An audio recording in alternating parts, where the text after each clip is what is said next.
There's no denying the impact that was made by the gigantic scandal of the beauty community between James Charles and Tati Westbrook in May. It transcended the beauty scene, it even transcended YouTube, being reported by a number of news sources like CNN, BBC, or the New York Times. For a brief moment, the mainstream media even let go of PewDiePie's corpse to sink their fangs into the fresh feuding beauty gurus. But the ramifications of Tati's takedown of James Charles go far beyond this one isolated case. Soon after, the game of vitamins started to quiet down, and I mean way too soon. We've already started to see people take inspiration and apply the same formula themselves. In my last video, we made an in-depth analysis of what led Tati to turn against James Charles. So if you haven't already, I suggest you take a look at that as well, because in this video we're gonna analyze the aftermath of the bi-sister scandal, as well as the Deji versus KSI beef that has recently resurfaced. Now, there's a lot of obvious similarities between these two cases, but is this a new trend? Has Tati opened a Pandora's box and set a dangerous precedent? And are these 40-minute videos the new diss tracks? Before we get into all of that, I want to take a moment to thank the sponsor of today's video, Honey. You may have noticed I've started increasing the quality and the length of my videos lately, putting upwards of 150 hours into a single video with no guarantee of monetization. So having a sponsor for a video like this means the world to me because it helps me keep this channel going. But Honey is not only helping out the channel, it can also help you save money when you shop online. You know how there's always that promo code box at checkout and you're like, oh man, if only I had a promo code. Well, that's exactly what Honey does. It scans the entire internet with the power of magic and automatically applies a code that can save you a lot of money. Take a look at this. You're on GameStop looking to buy some games. $123? Nope. Honey just saved you $19.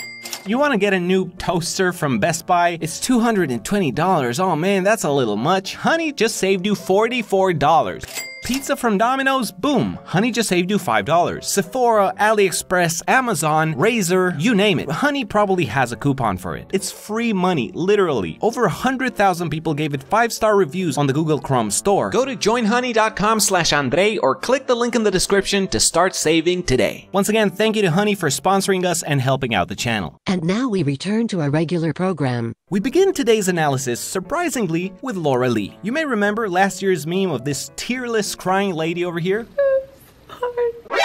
NANI? To make a very brief recap of the Laura Lee scandal, her, Manny MUA, and Jeffree Star were besties. Always together, always collabing, like three happy little piglets in a fairy tale. Until, for some reason, they stopped being friends. Laura Lee and Manny MUA threw some shade at Jeffree Star, who then went into his secret lab and, after pressing a mysterious button, somehow destroyed their careers. Nobody knows exactly what level of involvement Jeffree Star had, but after some old racist tweets resurfaced, both Laura Lee and Manny MUA lost hundreds of thousands of subscribers. To this day, their channels are still bleeding, and without even lifting a finger in public, Jeffree Star fortified his image as a silent career assassin, an agent of karma who shouldn't be messed with. Not to mention, he already had a reputation as an OG player on the internet. Jeffree Star was the king of MySpace, had a song with Nicki Minaj way back in 2008, and was called the next Lady Gaga by Akon in 2010. I just signed a kid named Jeffree Star.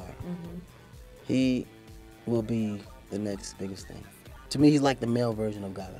Oh, wow. I think reputation is the most valuable thing a person has. Tati's reputation, for example, had been that of a warm, hardworking lady who was consistent with her content and avoided drama. James Charles had the reputation as creative but loud, often being overly sexual on social media, particularly in regards to straight boys. So we have three people with strong reputations: the diligent, drama-free Tati, the I'm into straight boys James Charles, and the agent of karma Jeffree Star. Now, a person's reputation is kind of like credit score. When you go to the bank to take out a loan, they look at your history to see how trustworthy you are. If your credit score is good, they give you more money because you're likely to give it back. If your credit score is bad, however, they're probably gonna be like, Not today, Satan, not today. Because Tati had never resorted to drama to gain popularity, her words weighed 10 times more than they would otherwise. Her credit score was fantastic. Because Jeffree Star had been such a huge influential figure beyond just YouTube, people assumed that his backup for Tati's accusations was based on solid, indisputable evidence. And because James Charles was known to make jokes about pursuing straight boys, allegations of him being a sexual predator weren't outside the realm of possibility. So his quote-unquote bad credit score overlapped with Tati's trustworthiness, and Jeffree Star's astute, long-standing reputation sent James Charles' already problematic public image into a downward spiral real fast. And his initial response, rivaling Laura Lee's for worst apology ever, didn't do him any favors. The words sexual predator were stamped on his forehead despite there being no proof provided for the allegations whatsoever. So when James Charles came back the second time with his rebuttal, with receipts, closing every thread left loose by Tati, all of a sudden the scandal came to an abrupt end. Jeffree Star initially went on Twitter like, "Don't believe him. He's trying to manipulate you all. I have so many receipts of my own. I will take this predator down with my amazing receipts." To just a few hours later on YouTube being like, "You know what?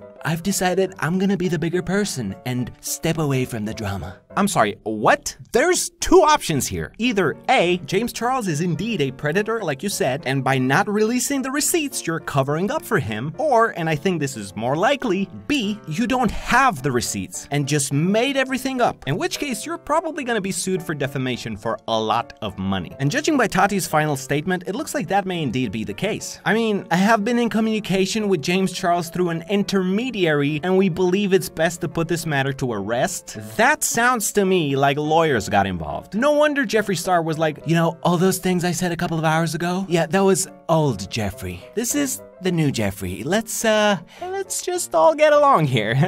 And so, all of a sudden, everyone who threw words around like predator and danger to society is deleting tweets, privating videos, and taking a break for self-reflection. I don't know about you, but this seems hella suspicious to me. This is why I think private matters between creators shouldn't be aired out in public to millions of viewers. The public will always be easily swayed based on their attachment to their favorite creators, and oftentimes there's more to it than the subjective side of one person or another. What's truly concerning, though, is that Tati intentionally used advertising techniques in her video, with a link at the top of the description, a card in the corner of the video, and heavy emotional discourse leading the viewer's attention to the product multiple times throughout the video. According to Aristotle, aka the Louis C.K. of ancient Greece, there's three methods of persuasion. There's pathos, which appeals to emotion, logos, which appeals to logic, and ethos, appealing to ethics. And appealing to emotion is by far the most efficient means of persuasion in influencer marketing. That's right, Aristotle may not have known this at the time, but he was low-key an OG influencer. Anyway, of the three persuasion methods, pathos can be found all over Tati's video, which is at the very least a little bit suspicious. In her follow-up video, Why I Did It, which again has been privated, she claims she never imagined the video would have such a big impact. But then why was the advertising so carefully placed? And what about the husband, right? We talked about this in the last video. Tati herself calls her husband a genius in business and marketing. I find it very hard to believe that there wasn't a conversation about selling vitamins with the video before they sat down to film it. FazeBanks in a video has pointed out how Tati made at least $20 million in sales after the Bye Sister video went viral. And that's just with a minimal conversion rate of 1%. To be honest, based on the emotional pull of the video, I think the percentage could have easily been higher. So it's not impossible that she got $30 to $40 million in the bank as a direct result of exposing James Charles. Now, let me say this loud and clear for everybody in the back to hear. Making unsubstantiated accusations of sexual misconduct and selling a product should never go together. It's like pineapple on a pizza, okay? It's wrong. When that kind of money is in play, it's not just immoral, I think it's straight up illegal. Just like pineapple on a pizza should be, by the way. But in all seriousness, if nobody calls out this behavior, there will be other creators who see this as a great marketing tactic, a way to rise up by publicly tearing somebody else down. And what do you know? That's exactly what happened not even a week later. Deji, aka ComedyShortsGamer, makes a video on the exact same formula, exposing his brother KSI. 40-minute long video, check. Wearing some sort of semi-formal clothes to appear trustworthy and professional, check. Putting the word bye in the title, check. Emotional intro about the good old days with the person they're about to tear down. State that you're doing this not for personal gain, but for some kind of noble cause. And you can do anything, and I've always wanted to be that visible thing right here, that you can make it. I'm also making this video for anyone who just feels suppressed and scared to come out with anything. I want you to learn from me.